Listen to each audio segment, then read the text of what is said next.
وَكُلُوا مِمَّا رَزَقَكُمُ اللَّهُ حَلَالًا طَيِّبًا وَاتَّقُوا اللَّهَ الَّذِي أَنتُم بِهِ مُؤْمِنُونَ۔ ہماری آج کی گفتگو کا موضوع ہے کھانے میں حلال اور طیب کا اہتمام کیجیے۔ کھانا انسان کی بنیادی ضروریات میں سے ہے۔ انسان کو پیدائش سے لے کر موت تک اپنی یہ جسمانی ضرورت پوری کرنے کے لیے غذا کی ضرورت ہوتی ہے۔ ہمارا دین، دین اسلام، ایک کامل دین ہے جس میں صرف نماز، روزہ ادا کرنے کے طریقے ہی نہیں بتائے گئے، بلکہ روزمرہ زندگی کی ضروریات کو احسن طریقے سے پورا کرنے کے لیے بھی بہترین رہنمائی دی گئی ہے۔ اگر کوئی انسان اس کے مطابق زندگی بسر کرتا ہے تو اس کے حق میں یہ عین عبادت بھی شمار ہوتا ہے، کیونکہ وہ اللہ کے حکم کی تعمیل کر رہا ہوتا ہے۔ کھانا پینا انسان کے مزاج پر بھی اثر انداز ہوتا ہے، اس لیے اس بارے میں دو واضح ہدایات دی گئیں کہ انسان جو بھی کھائے حلال ہو اور طیب، پاکیزہ، عمدہ بھی ہو۔ اس سلسلے میں ہمیں حلال و حرام کے احکامات قرآن و سنت سے واضح طور پر ملتے ہیں۔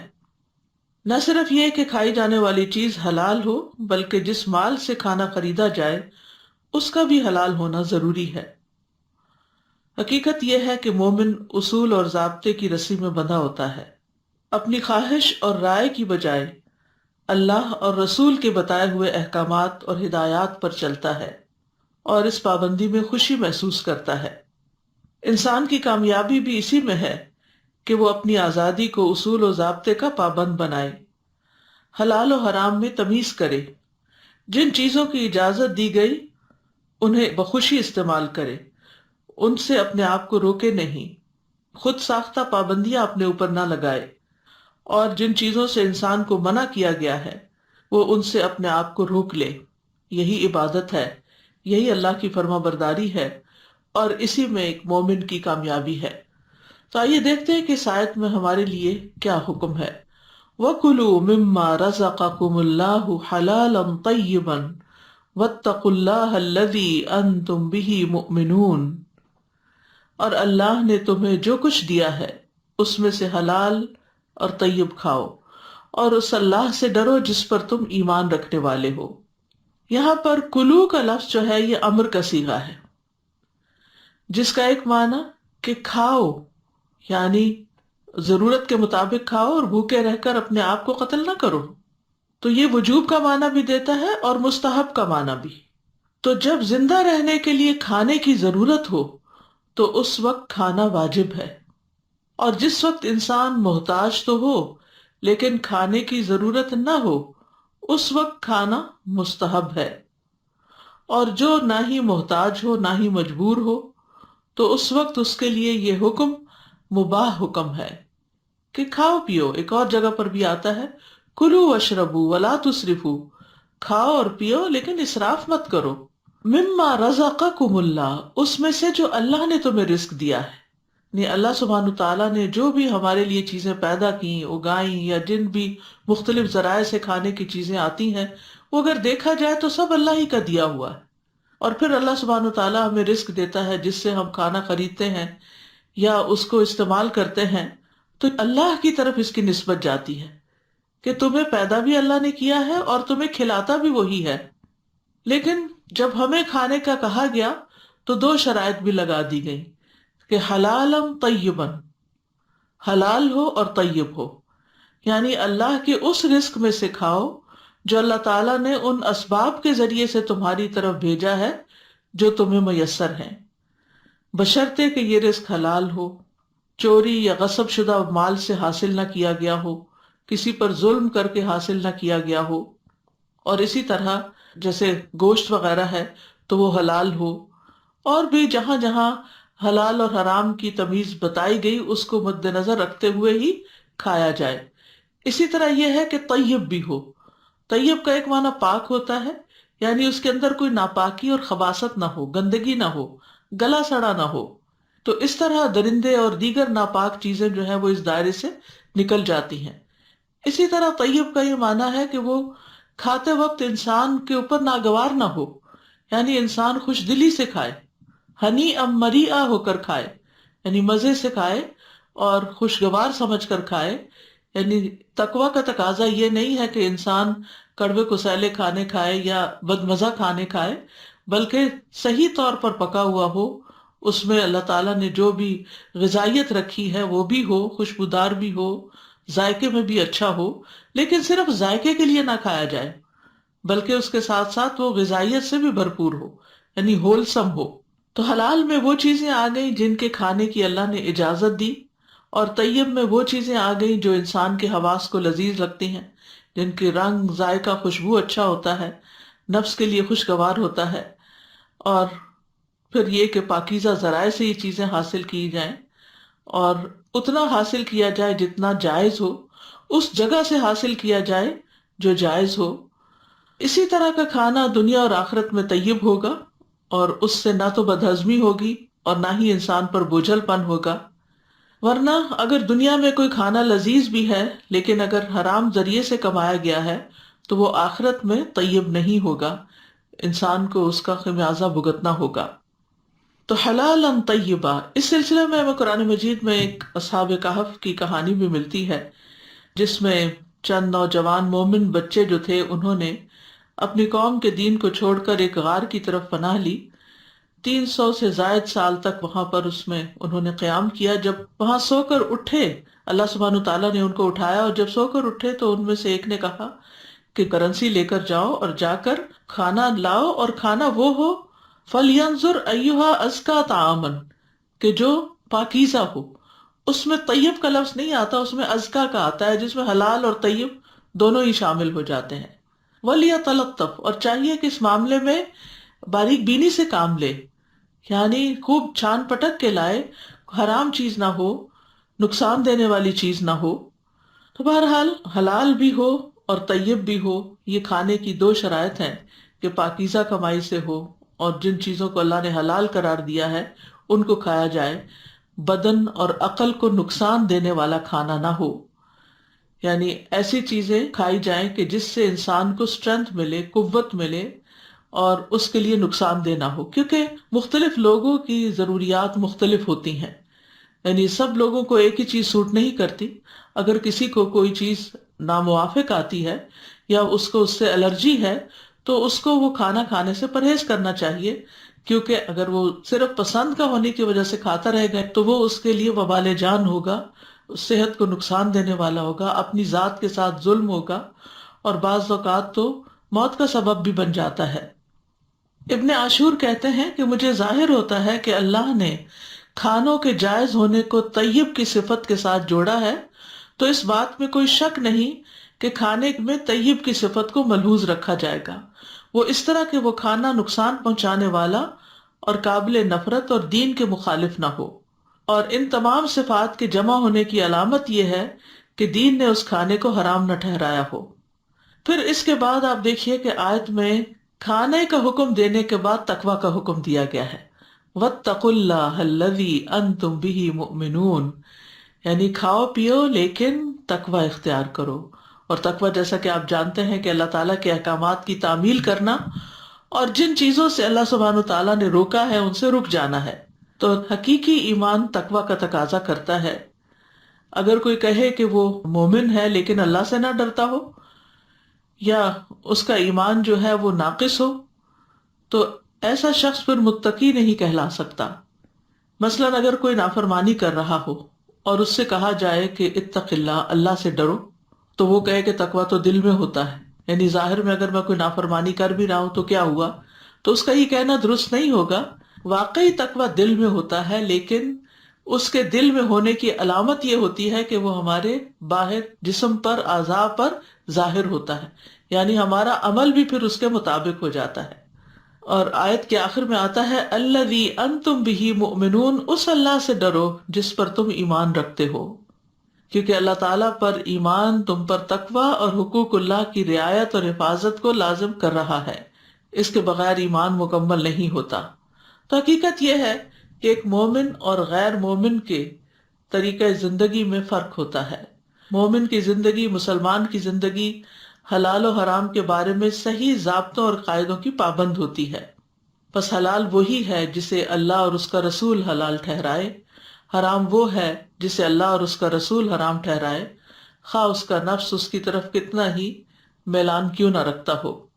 لیکن جہاں تک غیر مسلمز کا تعلق ہے تو ان کی زندگی میں خواہشات فیصلہ کن حیثیت رکھتی ہیں، یا پھر کیا چیز فائدہ دیتی ہے کیا نہیں، وہ کم ہی لوگ سوچتے ہیں۔ زیادہ تر لوگ صرف زبان کے ذائقے کے لیے کھاتے ہیں۔ اسی لیے ہم دیکھتے ہیں کہ جنک فوڈ جو ہے وہ اتنی عام ہو گئی ہے کہ یہ نہیں دیکھا جاتا کہ وہ ہمارے لیے فائدہ مند ہے یا نقصان دہ ہے، یہ دیکھا جاتا ہے کہ وہ کتنے مزے کی ہے۔ قرآن مجید کو اگر ہم مطالعہ کریں تو دیگر مقامات پر بھی ہمیں حلال اور طیب کھانے کی بات پتہ چلتی ہے۔ سورۃ النحل میں اللہ تعالیٰ فرماتے ہیں فَكُلُوا مِمَّا رَزَقَكُمُ اللَّهُ حَلَالًا طَيِّبًا وَاشْكُرُوا نِعْمَتَ اللَّهِ إِن كُنتُمْ إِيَّاهُ تَعْبُدُونَ، پس اللہ نے جو تمہیں حلال اور پاکیزہ رزق دیا ہے وہی کھاؤ اگر واقعی تم اسی کی عبادت کرنے والے ہو، تو اللہ کی نعمت کا شکر ادا کرو۔ تو اس سے یہ پتہ چلتا ہے کہ عبادت صرف نماز پڑھنا یا حج کرنا یا زکوٰۃ دینا ہی نہیں ہے، بلکہ کھانے کے معاملے میں حلال اور پاکیزہ رزق کھانا اور کھا کر پھر شکر ادا کرنا، یہ عبادت ہے۔ یعنی اس پر بھی اسی طرح انسان کو اجر ملتا ہے جیسے اور احکامات کی پابندی کرنے کا اجر ملتا ہے۔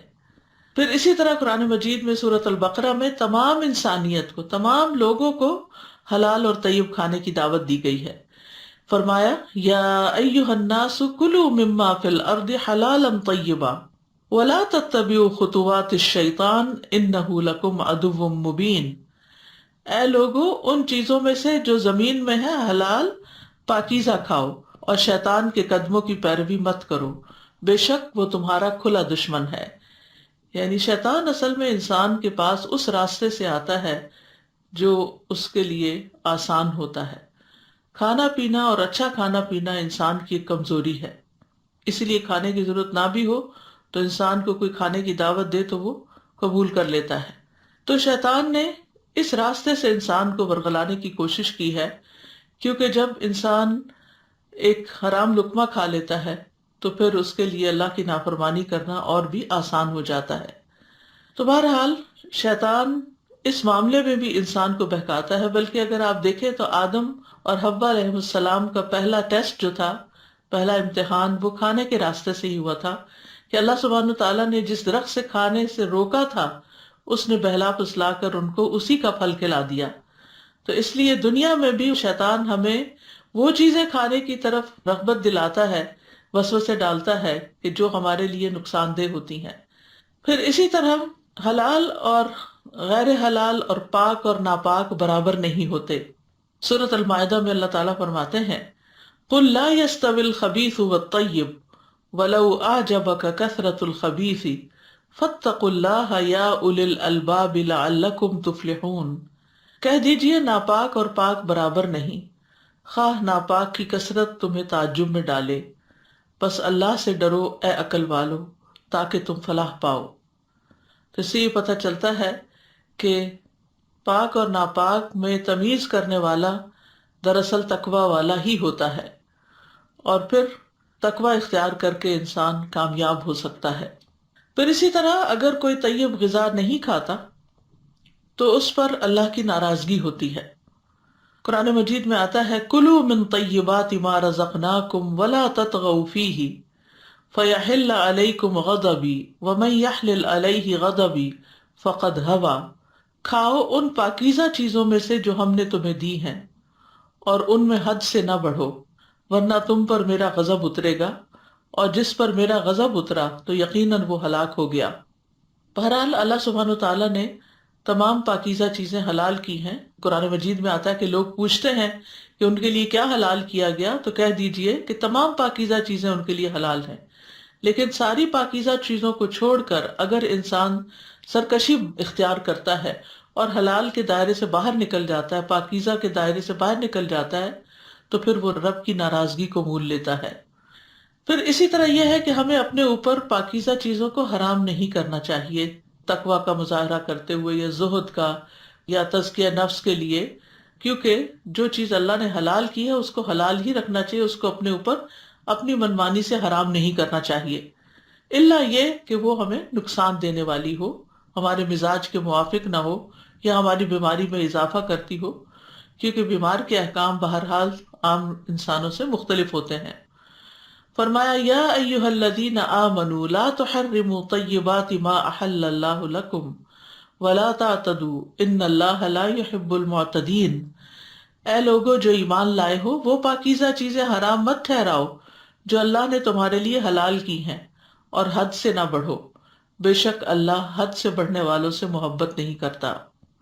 پھر ہم احادیث میں دیکھتے ہیں کہ تمام رسولوں اور اہل ایمان کو طیب کھانے کا حکم دیا گیا۔ ابو ہریرہ کہتے ہیں کہ رسول اللہ صلی اللہ علیہ وسلم نے فرمایا، بے شک اللہ پاک ہے اور پاک ہی قبول کرتا ہے، اور بے شک اللہ نے مومنین کو بھی وہی حکم دیا جو اس نے رسولوں کو دیا۔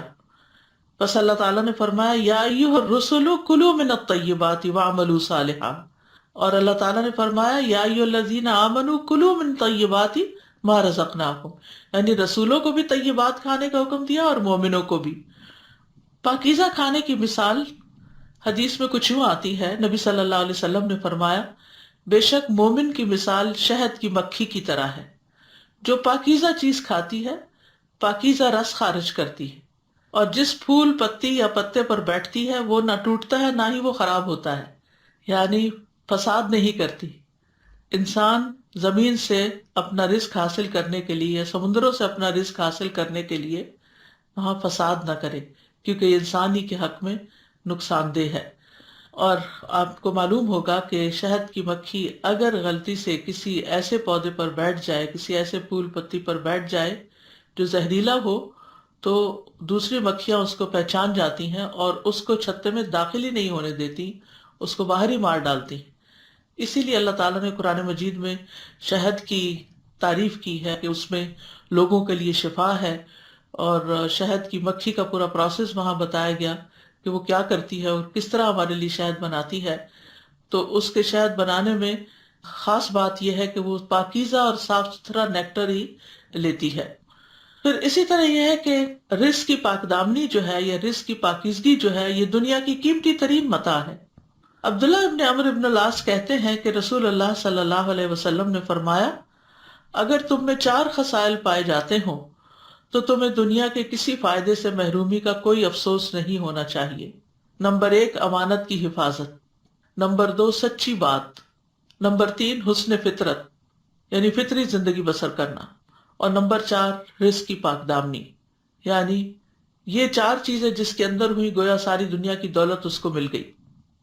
لیکن اگر انسان اس کی پرواہ نہیں کرتا تو ابن عباس کہتے ہیں کہ حلال طیب کے بعد حرام خبیث ہی ہے پھر، اور حلال و حرام کی فکر چھوڑنا قرب قیامت کی نشانی ہے۔ ابو ہریرہ کہتے ہیں کہ نبی صلی اللہ علیہ وسلم نے فرمایا، لوگوں پر ایسا زمانہ آئے گا جب آدمی اس بات کی پرواہ نہیں کرے گا کہ حلال یا حرام کس ذریعے سے اس نے مال کمایا، کہاں سے حاصل کیا، اور مال کا ایک بڑا حصہ کھانے پر استعمال ہوتا ہے، لہذا اگر وہ حرام ذرائع سے مال کماتا ہے تو جو کھاتا ہے وہ بھی حرام میں ہی جاتا ہے۔ اور شیطان جو ہے اس کا خاص کام یہی ہے کہ حلال و حرام میں بندوں کو گمراہ کرے۔ رسول اللہ صلی اللہ علیہ وسلم نے ایک دن اپنے خطبے میں ارشاد فرمایا، سنو، بے شک میرے رب نے مجھے یہ حکم دیا ہے کہ میں تم لوگوں کو وہ باتیں سکھا دوں کہ جن باتوں سے تم لا علم ہو۔ میرے رب نے آج کے دن مجھے وہ باتیں سکھا دی ہیں۔ میں نے اپنے بندوں کو جو مال دیا ہے وہ اس کے لیے حلال ہے، اور میں نے اپنے سب بندوں کو حق کی طرف رجوع کرنے والا پیدا کیا ہے، لیکن شیاطین ان کے پاس آ کر انہیں ان کے دین سے بہکا دیتے ہیں۔ میں نے ان کے لیے جن چیزوں کو حلال کیا ہے وہ ان کے لیے حرام قرار دے دیتے ہیں، اور وہ ان کو ایسی چیزوں کو میرے ساتھ شریک کرنے کا حکم دیتے ہیں جس کی کوئی دلیل میں نے نازل نہیں کی۔ یعنی یہ شیطان کا طریقہ کار ہے کہ جن چیزوں کا اللہ نے حکم دیا ہے ان سے کسی نہ کسی طرح پھیر دیتے ہیں، اور جن چیزوں سے منع کیا ہے اس کی طرف خواہشات ڈال کے لے جاتے ہیں۔ پھر اسی طرح یہ ہے کہ رسول اللہ صلی اللہ علیہ وسلم کی زندگی کے بارے میں ہم دیکھتے ہیں کہ آپ حلال اور طیب کھانے کا بھرپور خیال رکھا کرتے تھے۔ ام عبداللہ جو شداد بن اوس کی بہن تھی، انہوں نے افطاری کے وقت نبی صلی اللہ علیہ وسلم کی طرف دودھ کا ایک پیالہ بھیجا، اور وہ لمبا اور سخت گرمی کا دن تھا، لیکن آپ نے اس قاصد کو واپس بھیج دیا اور فرمایا پوچھ کر آؤ تم نے یہ دودھ کہاں سے لیا تھا؟ اس نے جواب بھیجا کہ میری اپنی بکری کا دودھ ہے۔ اس پر آپ نے قاصد کو دوبارہ واپس کر دیا، فرمایا پوچھ کے آؤ کہ بکری کہاں سے لی تھی؟ اس نے کہا میں نے اپنے مال کے عوض خریدی ہے۔ تو آپ صلی اللہ علیہ وسلم نے وہ دودھ پی لیا۔ دوسرے دن ام عبداللہ جن کی وہ بکری تھی خود رسول اللہ صلی اللہ علیہ وسلم کے پاس پہنچ گئیں، کہنے لگی اللہ کے رسول، میں نے طویل دن اور سخت گرمی کی وجہ سے آپ کا خیال رکھتے ہوئے کل دودھ کا پیالہ بھیجا تھا، لیکن آپ نے میرے قاصد کو میری طرف واپس پلٹا دیا۔ تو رسول اللہ صلی اللہ علیہ وسلم نے فرمایا مجھ سے قبل رسولوں کو یہی حکم دیا گیا تھا کہ وہ طیب چیز کھائیں اور صرف نیک عمل کریں۔ تو اس سے طیب کے بارے میں یہ بھی پتہ چلتا ہے کہ وہ حلال ذریعے سے بھی حاصل کی گئی ہو، یعنی ایک تو حلال بذات خود حلال ہے، اور طیب میں بھی یہ کانسیپٹ پایا جاتا ہے کہ سورس بھی پاکیزہ ہو۔ اسی طرح ایک اور روایت ملتی ہے کہ ایک انصاری آدمی کہتے ہیں کہ ہم رسول اللہ صلی اللہ علیہ وسلم کے ساتھ ایک جنازے میں گئے، جب آپ واپس ہوئے تو ایک عورت کی طرف سے آپ کو کھانے کی دعوت ملی، آپ اس کے ہاتھ تشریف لے آئے، کھانا پیش کیا گیا تو آپ نے اپنا ہاتھ بڑھایا، پھر لوگوں نے بھی اپنے ہاتھ بڑھائے اور کھانے لگے۔ ہم بڑوں نے دیکھا کہ رسول اللہ صلی اللہ علیہ وسلم ایک ہی لقمہ اپنے منہ میں گھمائے جا رہے ہیں مگر نگل نہیں رہے۔ پھر آپ نے فرمایا میں محسوس کرتا ہوں یہ گوشت ایسی بکری کا ہے جسے اس کے مالک کی اجازت کے بغیر لیا گیا ہے۔ ایک تو نبی صلی اللہ علیہ وسلم پر وحی آتی تھی، اور دوسرے یہ ہے کہ جس کا دل صاف ہو، جس کا دل شفاف ہو، اللہ سبحانہ و تعالیٰ اس پر بعض اوقات ایسے سے الہام کر دیتا ہے کہ جو عام بندوں کو سمجھ میں نہیں آتے، یعنی انہیں بہت ساری ایسی چیزیں بھی محسوس ہو جاتی ہیں جو درست نہیں ہوتی۔ بہرحال اس عورت کو بلوایا گیا، اس نے پیغام بھیجا اللہ کے رسول، میں نے بقیع کی طرف آدمی بھیجا کہ میرے لیے بکری خرید لائے لیکن نہیں ملی۔ پھر میں نے اپنے ہمسائے کی طرف بھیجا جس نے ایک بکری خریدی تھی، تو میں نے کہا کہ اسی قیمت پر بکری مجھے دے دو، لیکن اس نے بھی نہیں دی۔ تب میں نے اس آدمی کی بیوی کو کہلا بھیجا تو اس نے مجھے دے دی، یعنی مالک نے نہیں دی تو بیوی نے دے دی۔ اس پر رسول اللہ صلی اللہ علیہ وسلم نے فرمایا یہ کھانا قیدیوں کو کھلا دو، یعنی آپ نے نہیں کھایا اور اپنے صحابہ کو بھی کھانے نہیں دیا۔ اسی طرح صحابہ بھی حلال اور حرام کا خیال رکھا کرتے تھے۔ حضرت عائشہ کہتی ہیں ابو بکر رضی اللہ عنہ کا ایک غلام تھا جو روزانہ انہیں خراج دیا کرتا تھا، یعنی کچھ کمائی کر کے لاتا تھا تو وہ ان کو دیتا، اور ابو بکر رضی اللہ عنہ اسی خراج میں سے کھایا کرتے تھے، کیونکہ غلام کے ذریعے کمائی کروانا جو ہے وہ حلال آمدنی میں شمار ہوتا ہے۔ پھر ایک دن وہ غلام کوئی چیز لایا تو ابو بکر رضی اللہ عنہ نے اس میں سے بھی کھا لیا۔ پھر غلام نے ان سے کہا آپ کو معلوم ہے یہ کیا ہے؟ تو ابو بکر رضی اللہ عنہ نے دریافت کیا کہ کیا ہے؟ اس نے کہا میں نے زمانہ جاہلیت میں ایک شخص کے لیے کہانت کی تھی، حالانکہ مجھے کہانت آتی نہیں تھی، میں نے اسے صرف دھوکہ دیا تھا، لیکن وہ مجھے مل گیا اور اس نے اس کی اجرت میں مجھے یہ چیز دی تھی جسے آپ نے کھایا۔ ابو بکر رضی اللہ عنہ نے یہ سنتے ہی اپنا ہاتھ منہ میں ڈالا اور اپنے پیٹ کی تمام چیزیں قے کر کے نکال دی، یعنی اس قدر سینسیٹیو تھے حلال و حرام کے بارے میں۔ اسی طرح سلف صالحین بھی حلال و حرام کا خیال رکھتے تھے۔ احمد بن حفص کہتے ہیں میں امام بخاری کے والد ابو الحسن اسماعیل کے پاس ان کی وفات کے وقت حاضر ہوا، انہوں نے کہا میں اپنے مال میں ایک درہم بھی حرام کا نہیں پاتا اور نہ ہی ایک درہم مشتبہ پاتا ہوں، یعنی کسی شک و شبہ والا بھی نہیں پاتا۔ تو حقیقت یہ ہے کہ جو پاکیزہ لوگ ہوتے ہیں، پاکیزہ نفس ہوتے ہیں، وہ پاکیزہ چیز ہی پسند کرتے ہیں۔ مومن کے اندر کا جو ایمان ہے اس کو ظاہر میں بھی پاکیزگی اختیار کرنے کا حکم دیتا ہے، اور اسی طرح وہ اس کے دل کا بھی مسلسل تزکیہ کرتا رہتا ہے۔ تو پاک انسان سے پاک چیز ہی مناسبت رکھتی ہے، اور وہ پاکیزہ چیز کے ساتھ ہی راضی ہوتا ہے، اسے پاکیزہ چیز سے ہی سکون ملتا ہے، اس کا دل اس کے بغیر مطمئن نہیں ہوتا۔ اس کو پاکیزہ کلمات ہی کی توفیق دی جاتی ہے، اور وہ کلمات اللہ کی طرف چڑھ کر جاتے ہیں۔ وہ پاکیزہ اعمال سے انس رکھتا ہے، اس کے اخلاق بھی بہت پاکیزہ اور عمدہ ہوتے ہیں، یعنی زبان بھی اچھی ہوتی ہے، گالی گلوچ وغیرہ نہیں کرتا، کوئی تان و تشنیع اور گھٹیا گفتگو اور لغو باتیں نہیں کرتا، اور وہ کھانے کی چیزوں میں سے بھی بہت پاکیزہ کو چنتا ہے، یعنی ایسا حلال کھانا جو خوشگوار اور آسانی سے ہضم ہونے والا ہو، جو کہ جسم اور روح کو اچھی غذا پہنچاتا ہے، تو اس کی روح پاک ہوتی ہے، اس کا جسم پاک ہوتا ہے، اس کا اخلاق پاکیزہ ہوتا ہے، اس کا عمل پاکیزہ ہوتا ہے، اس کی گفتگو پاک ہوتی ہے، اس کا کھانا پاک ہوتا ہے، اس کا پینا پاک ہوتا ہے، اس کا داخل ہونا اور نکلنا پاک ہوتا ہے، یعنی کسی جگہ پر جائے اور کہیں سے نکلے تو ہر چیز میں اس کے پاکیزگی ہوتی ہے۔ تو اس لیے یہ ہمارے لیے بھی ایک بہترین مثال ہے کہ ہم اپنی زندگی میں پاکیزگی کو اپنائیں، وہ تمام چیزیں جو ظاہر میں ہیں اور وہ تمام چیزیں جو چھپی ہوئی ہیں، باطن میں ہیں۔ اب یہ ہے کہ اگر کوئی شخص حلال اور طیب کھاتا ہے تو اس کو فائدہ کیا حاصل ہوتا ہے؟ نعمان بن بشیر کہتے ہیں کہ رسول اللہ صلی اللہ علیہ وسلم نے فرمایا، اپنے اور حرام کے درمیان کسی حلال چیز کو آڑ بنائے رکھو، یعنی بیچ میں حلال رکھو تاکہ حرام تک جانا ہی نہ پڑے۔ جس نے ایسا کیا وہ اپنے دین اور اپنی عزت کو محفوظ کر لے گا۔ پھر اسی طرح نیک اعمال میں مدد ملتی ہے، انسان کو نیکی کی توفیق ہوتی ہے، یعنی حلال کھانا عمل صالح کے لیے مددگار ثابت ہوتا ہے، اطاعت کے کاموں میں مددگار ثابت ہوتا ہے۔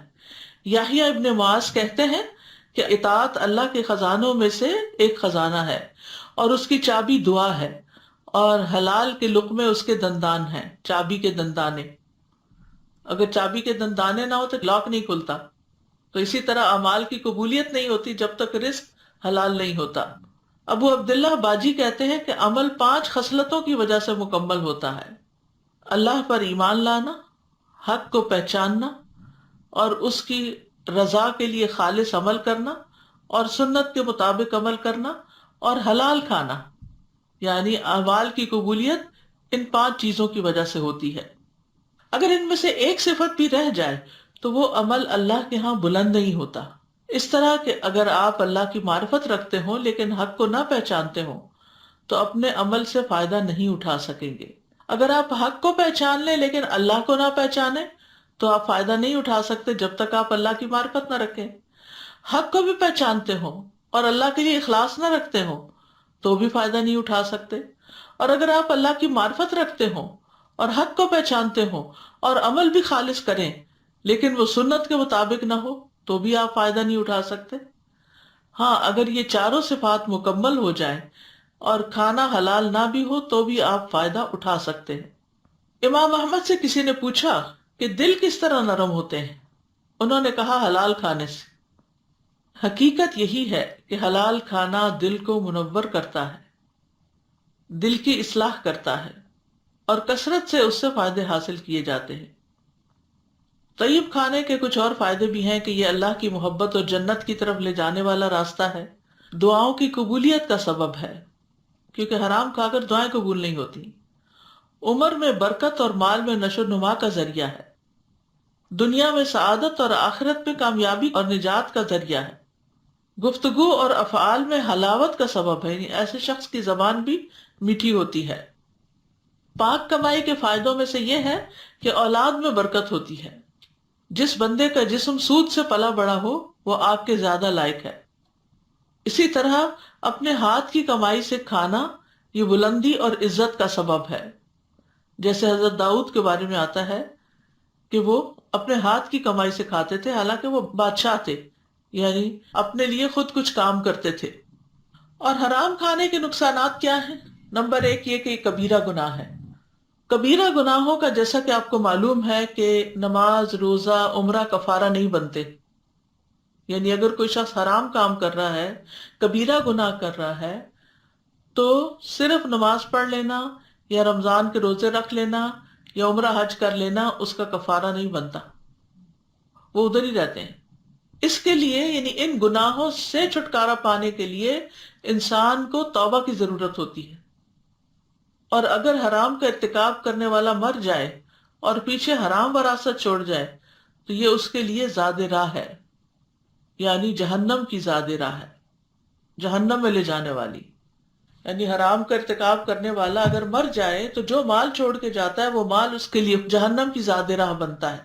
بہت دفعہ آپ دیکھیں کہ لوگ صرف اپنی اولاد کی خاطر، ان کی خوشیوں کی خاطر حلال حرام کی پرواہ نہیں کرتے اور جائز ناجائز طریقوں سے مال غصب کرتے رہتے ہیں.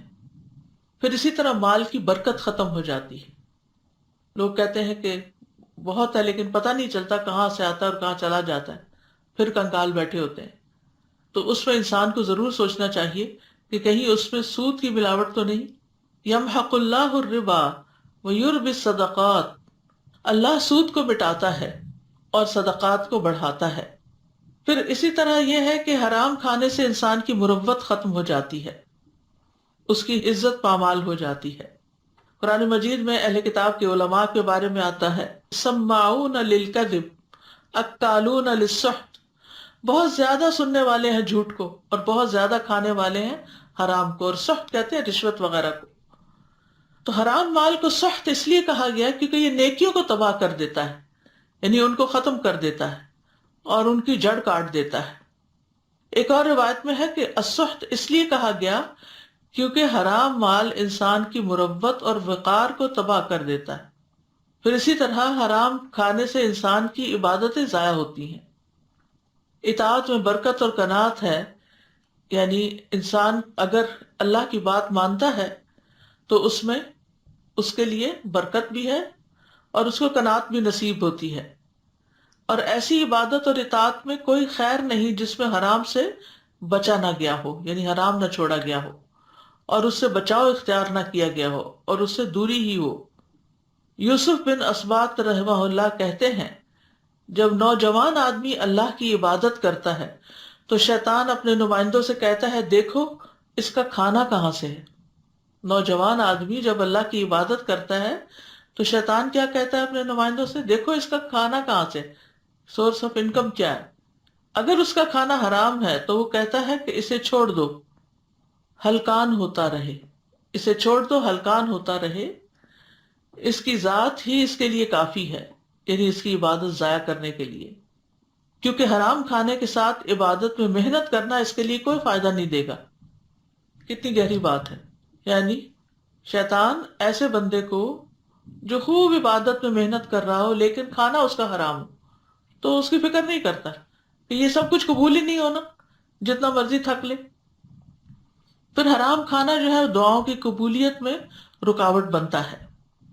رسول اللہ صلی اللہ علیہ وسلم نے ایک ایسے آدمی کا ذکر کیا جو لمبا سفر کرتا ہے، پریشان حال، گرد آلود جسم، یعنی اس کے بال بھی بکھرے ہوئے، پریشان بال اور حال اور گرد آلود جسم، اپنے ہاتھوں کو آسمان کی طرف دراز کر کے کہتا ہے اے میرے رب، اے میرے رب، حالانکہ اس کا کھانا حرام ہے، اس کا پینا حرام ہے، اس کا لباس حرام ہے اور حرامی سے اسے کھلایا گیا، تو اس کی دعا کیسے قبول ہو. پھر اسی طرح ایک اور روایت میں آتا ہے کہ جس نے شراب پی اس کی 40 دن کی نمازیں قبول نہ ہوں گی. اگر توبہ کرے تو اللہ تعالیٰ توبہ قبول فرماتا ہے. توبہ کا کیا مطلب ہوتا ہے کہ انسان اس گناہ سے نکل آئے. پھر اگر نفس کی خواہش کی وجہ سے انسان دوبارہ شراب پی لیتا ہے تو اس کی 40 دن کی نمازیں قبول نہیں ہوتی، اور اگر توبہ کرتا ہے تو اللہ تعالیٰ توبہ قبول کر لیتا ہے.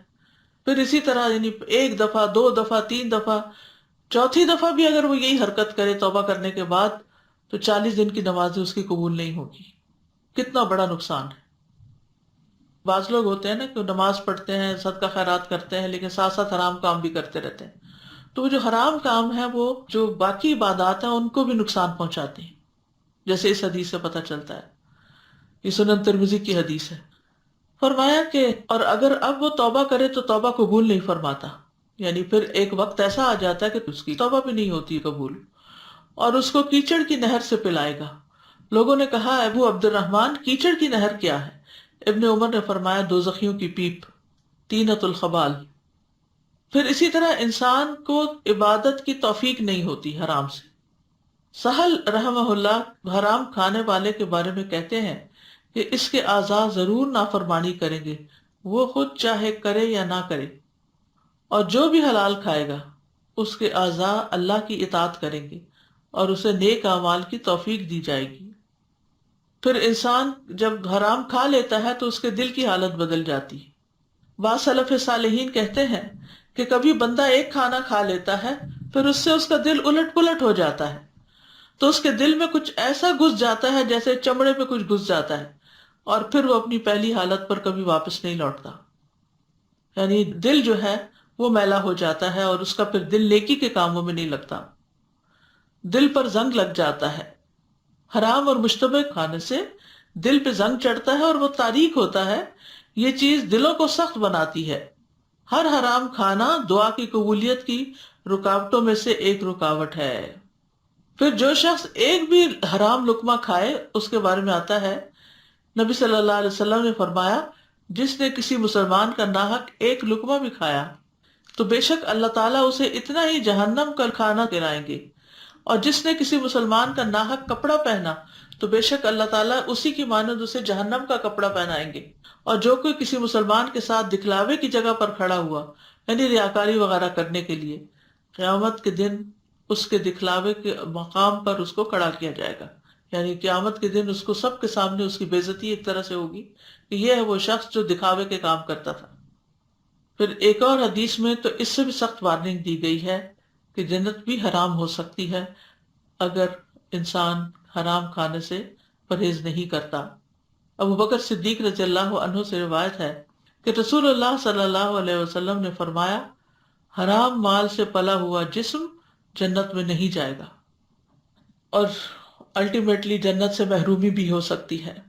کعب بن عجرہ کہتے ہیں کہ نبی صلی اللہ علیہ وسلم نے فرمایا، اے کعب بن عجرہ، وہ گوشت اور خون والا جنت میں داخل نہیں ہوگا جو سود پر پلا بڑا ہو، وہ جہنم کا زیادہ مستحق ہے۔ یعنی اگر کسی کی ٹوٹل آمدنی سود ہی ہے اور وہی کھاتا ہے اور اسی سے ہی وہ سارے کام چلاتا ہے، تو اس سے جو گوشت بنتا ہے، ایسا جسم جو ہے وہ جہنم کا زیادہ مستحق ہے۔ انسان کم کھا لے لیکن حلال کا کھائے۔ پھر یہ کہ حرام ذرائع آمدنی جو ہے ان کی 3 قسمیں ہیں، یعنی کھانے پینے میں حرام چیزوں کی۔ نمبر 1، ایسی چیز کھانا جسے اللہ نے حرام ٹھہرایا، جیسے مردار کھانا، خنزیر کھانا، شراب پینا۔ نمبر 2، حرام مال کے ذریعے سے حلال کھانا، جیسے چوری، ڈاکہ، رشوت، یتیموں کا مال وغیرہ۔ پھر حرام ذریعے سے مال کمانا، یعنی ایسا ذریعہ جو شرعی نہ ہو، جیسے حرام کاروبار، سود اور زانیہ کی اجرت اور گلوکار کی اجرت اور اسی طرح کی دیگر کمائیاں۔ پھر باطل طریقے سے مال کھانا، قرآن مجید میں اللہ سبحانہ وتعالیٰ نے سورۃ البقرہ میں منع کیا ہے، وَلَا تَأْكُلُوا أَمْوَالَكُمْ بَيْنَكُمْ بِالْبَاطِلِ وَتُدْلُوا بِهَا إِلَى الْحُكَّامِ لِتَأْكُلُوا فَرِيقًا مِّنْ أَمْوَالِ النَّاسِ بِالْإِثْمِ وَأَنْتُمْ تَعْلَمُونَ۔ اور اپنے مال آپس میں باطل طریقے سے مت کھاؤ اور نہ انہیں حاکموں کی طرف لے جاؤ، تاکہ لوگوں کے مال میں سے ایک حصہ گناہ کے ساتھ کھاؤ حالانکہ تم جانتے ہو۔ یعنی ایسا نہ ہو کہ تم لوگوں کا مال ناروا کھا جاؤ۔ اب یہ باطل طریقے کون سے ہیں؟ اس میں سود ہے، رشوت ہے، کیونکہ نبی صلی اللہ علیہ وسلم نے رشوت دینے اور لینے والے پر لعنت فرمائی ہے، اور یہ جو اس آیت میں آتا ہے نا کہ تم اسے حکام کی طرف نہ لے جاؤ، تو یہ دراصل رشوت کا مال ہے جس کی وجہ سے انسان حاکموں سے اپنے حق میں فیصلے کروا لیتا ہے۔ پھر اسی طرح جھوٹی قسم سے سودا بیچنا ہے، یہ بھی حرام میں شامل ہے۔ نبی صلی اللہ علیہ وسلم نے فرمایا، جس آدمی نے جھوٹی قسم کھا کر کسی مسلمان کا حق مارا تو اللہ اس کے لیے جہنم کو لازم کر دے گا اور اس پر جنت کو حرام کر دے گا۔ ایک آدمی نے عرض کیا، اے اللہ کے رسول، اگرچہ وہ کوئی معمولی چیز ہی ہو؟ آپ نے فرمایا، اگرچہ وہ پیلو درخت کی شاخ ہی کیوں نہ ہو۔ پھر اسی طرح مزدور کی مزدوری نہ دینا۔ آپ نے فرمایا، 3 طرح کے لوگ ہوں گے جن کا مد مقابل قیامت کے دن میں خود ہوں گا، اور ان میں سے ایک شخص وہ جس نے مزدور کوئی رکھا اجرت پر، اس سے پوری طرح کام لیا لیکن اس کی مزدوری نہ دی، یعنی ویجز پے کرنے کے بغیر ہی اس کو بھگا دیا۔ تو ہمیں رزق حلال کے لیے دعا بھی کرنی چاہیے۔ نبی صلی اللہ علیہ وسلم فجر کی نماز سے سلام پھیر کر یہ دعا کرتے تھے، اللہم انی اسألک علما نافعا ورزقا طیبا وعملا متقبلا۔ اے اللہ، میں آپ سے علم نافع، پاکیزہ روزی اور مقبول عمل کا سوال کرتا ہوں۔ اور پھر حلال کے کفایت کرنے کی دعا بھی پڑھنی چاہیے، اللہم اکفنی بحلالک عن حرامک واغننی بفضلک عمن سواک، اے اللہ اپنے حلال کے ذریعے سے میری کفایت کر اور مہربانی سے مجھے اپنے علاوہ ہر ایک سے بے نیاز کر دے۔ تو کرنے کے کام کیا ہیں؟ حلال اختیار کریں، حرام کو چھوڑیں، حلال کے بارے میں اپنا شدید محاسبہ کریں کہ اس کا کھانا، کپڑا، اس کی ضروریات کی چیزیں کہاں سے بنی ہیں، جن چیزوں میں شبہ ہو اسے نہ کھائیں۔ نبی صلی اللہ علیہ وسلم نے راستے میں ایک کھجور دیکھی، آپ نے فرمایا اگر مجھے اس بات کا ڈر نہ ہوتا کہ یہ صدقے کی ہے تو میں اسے ضرور کھا لیتا۔ بچوں کو بھی حلال کھانے کی تمیز سکھائیں، کیونکہ بعض اوقات وہ بہت اصرار کے ساتھ جنک فوڈ کا مطالبہ کر دیتے ہیں، اور پھر اس میں ہو سکتا ہے کہ ایسے انگریڈینٹس ہوں یا ایسی چیزیں ہوں جو حلال سے باہر ہوں، یعنی حرام ہوں۔